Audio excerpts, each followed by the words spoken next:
Chaque année en août, le château de Crèvecoeur propose à ses visiteurs une expérience unique en France. Un fantastique voyage dans le temps au travers d'animations, de reconstitutions et de démonstrations interactives. Avant d'aller à l'école le matin, allez à toi toute seule. On va aller vivant. Plus de 40 bénévoles passionnés, spécialisés en reconstitution, investissent le château pour y vivre l'histoire des lieux.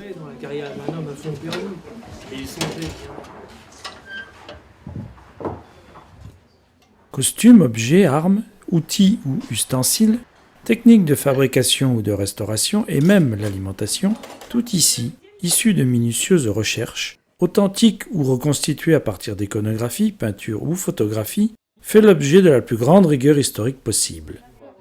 N'avouez jamais ce genre de choses.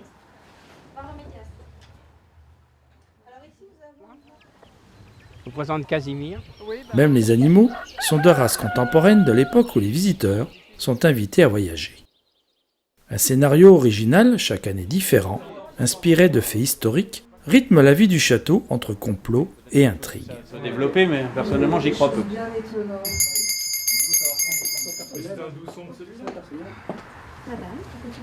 Les visiteurs, totalement immergés dans l'ambiance, invités à participer, peuvent s'essayer aux tâches quotidiennes et enquêter pour résoudre les énigmes. Êtes-vous là depuis longtemps, monsieur? Que des poulets se fassent dévorer par des renards. Voilà.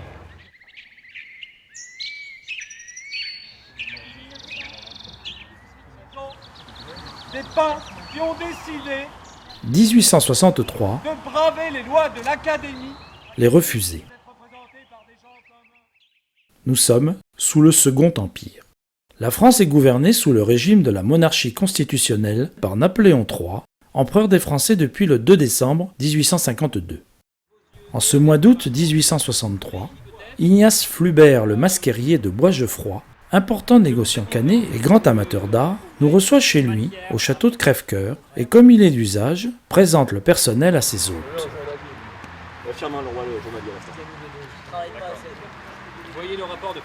Chaque année, de juin à septembre, il profite de la belle saison pour occuper l'une de ses propriétés familiales où il reçoit ses amis, parmi lesquels de nombreux artistes peintres et photographes. Autant que possible, avec vos yeux et avec vos pinceaux, ce que vous voulez y voir. À tous nos amis artistes qui ont un talent en or, probablement... À cette époque, les artistes agréés par l'Académie des Beaux-Arts exposent leur œuvre au salon de peinture et de sculpture. Ce salon est la seule façon d'acquérir une reconnaissance officielle, l'unique moyen d'obtenir des commandes publiques et une clientèle. Depuis plusieurs années déjà, le jury du salon, désigné par les membres de l'Académie, refuse l'agrément à des œuvres jugées non conformes. En 1863, plus de 3000 sur les 5000 présentées sont rejetées, ce qui déclenche de vigoureuses contestations.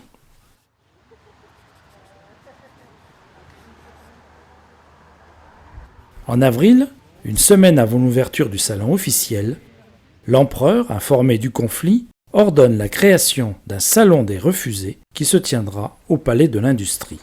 Il permettra au public de voir les œuvres non agréées par le jury. Dès son ouverture, il fait l'objet de vives critiques dans la presse. Certaines œuvres, comme Le Déjeuner sur l'herbe d'Édouard Manet, font scandale.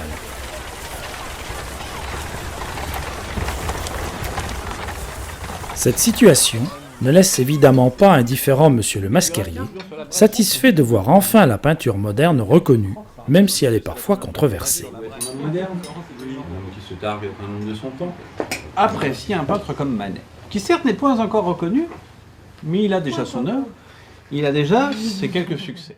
Son goût pour l'art et sa modernité l'ont tout naturellement amené à s'intéresser à la Vous photographie. voyez, les mains d'un photographe ne sont jamais très propres. Un peu sombre, du moins pour monsieur. Madame est parlée.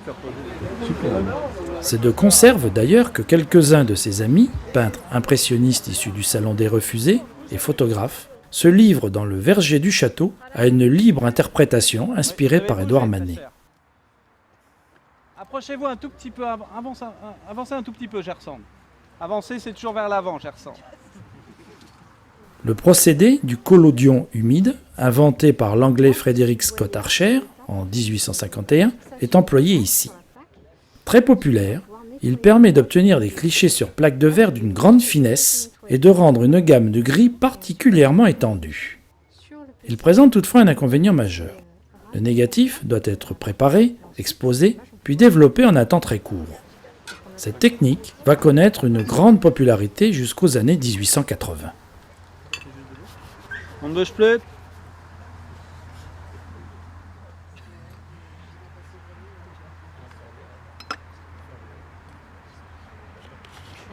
Ne pas être le fait de quelques-uns qui seraient supposés être le canon universel de ce qui est beau et de ce qui est bien.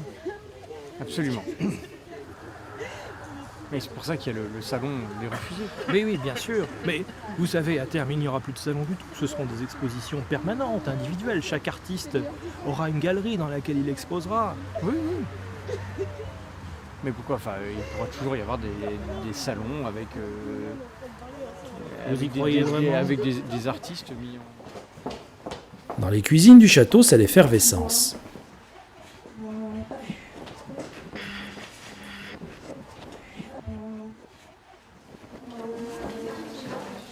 Et pour peu que l'on y prête attention. Au salon, les conversations vont bon train avant le dîner. Effectivement, une bonne cuisinière, et puis quand d'ailleurs, bien sûr, mais bien entendu. Et la troisième chose, qu'il existe le traitement que mon médecin m'a recommandé. Monsieur, il a nos bonnes faveurs, monsieur. Par contre, madame. Il n'empêche que l'Angleterre, c'est tout de même un paradis pour entreprendre. C'est un paradis pour prospérer. En basse-cour, chacun vaque à ses occupations. Les peintres esquissent à loisir alors qu'une partie de croquet acharné met en appétit avant le pique-nique du jour. Et pourtant. Je voulais préparer. Très beau rapproche. Quel talent.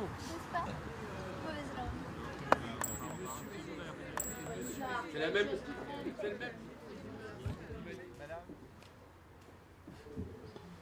L'air bon, le beurre.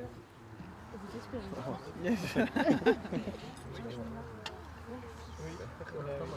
À la ferme, par contre, l'ambiance est moins frivole. Et qui nous a bouffé également les poules. Mais non, c'est bien pris. Moi, pour moi, un renard, quand il attaque un mouton, déjà il l'attaque pas. Depuis plusieurs jours, des animaux sont retrouvés partiellement dévorés. Un chat Toi, sauvage. tout de suite, Un comment chat tu sauvage continues? ici. Moi, je dis que c'est la bête condamnée. On parle de chiens sauvages, de loups et même de varous, Arrête donc. On en parle alors que ce sujet est particulièrement tabou.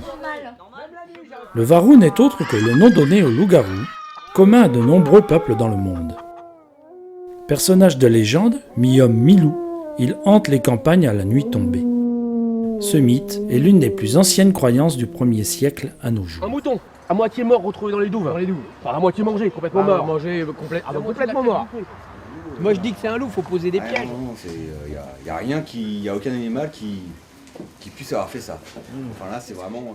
La rumeur est parvenue aux oreilles du maire de Crèvecoeur. Il y a la folie meurtrière derrière tout ça. Et c'est louche cette histoire. je vais faire le clair sur cette histoire. Je ne voudrais pas que mon mandat soit non reconduit à cause de cette histoire. La tension est à son comble lorsque des paysans sont attaqués non loin des douves.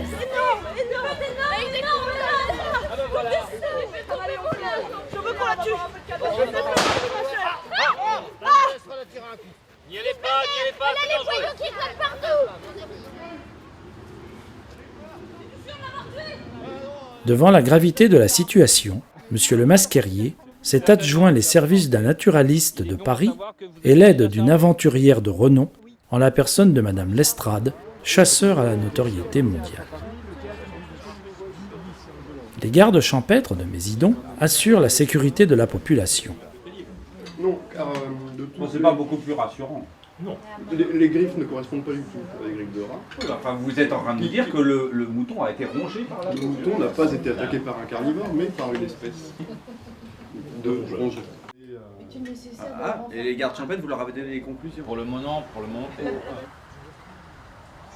La vie artistique suit son cours au château mais sous haute surveillance. Des peintres qui ont décidé de braver les lois de l'Académie qui seraient basées sur des règles liées à la mythologie. Inspiré du tableau du peintre anglais John Millet de 1852, c'est dans les douves que l'on reconstitue la noyade d'Ophélie, personnage célèbre de la pièce de William Shakespeare, la tragédie d'Hamlet.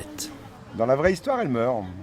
Les refusés vont œuvrer sur le motif en opposition avec les règles prescrites par l'Académie. J'étais assez sceptique sur les expériences esthétiques de mon frère, mais je dois reconnaître que la scène ne manque pas d'un certain charme et d'onirisme. Voilà, le temps est assez changeant malheureusement et je pense que la lumière ne sied guère aux peintres et photographes. Elle est là-bas! Elle est là-bas! Allez-y là-bas! Elle est là-bas! Elle est là-bas, la tête! Toujours quand on en a besoin, dans le bois. On est dans les bois là-bas! Au lieu de prendre le soleil, Ne remettez pas la faute sur les agents de la fonction publique, madame. Oui, nous passons notre temps à les chercher. Ils sont jamais là au bon moment. Et votre bête est partout là où on ne l'attend pas. Alors écoutez.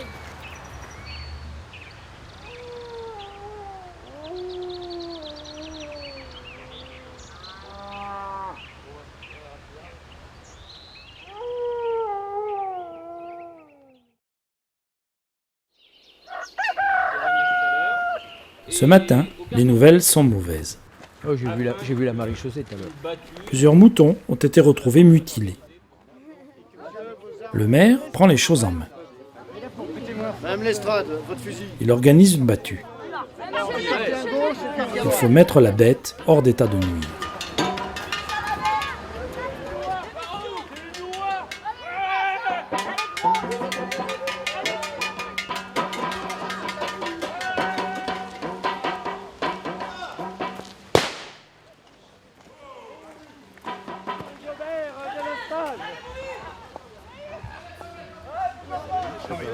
C'est un animal, tout ce qu'il y a de plus réel, mais d'une espèce que je ne connais pas du tout.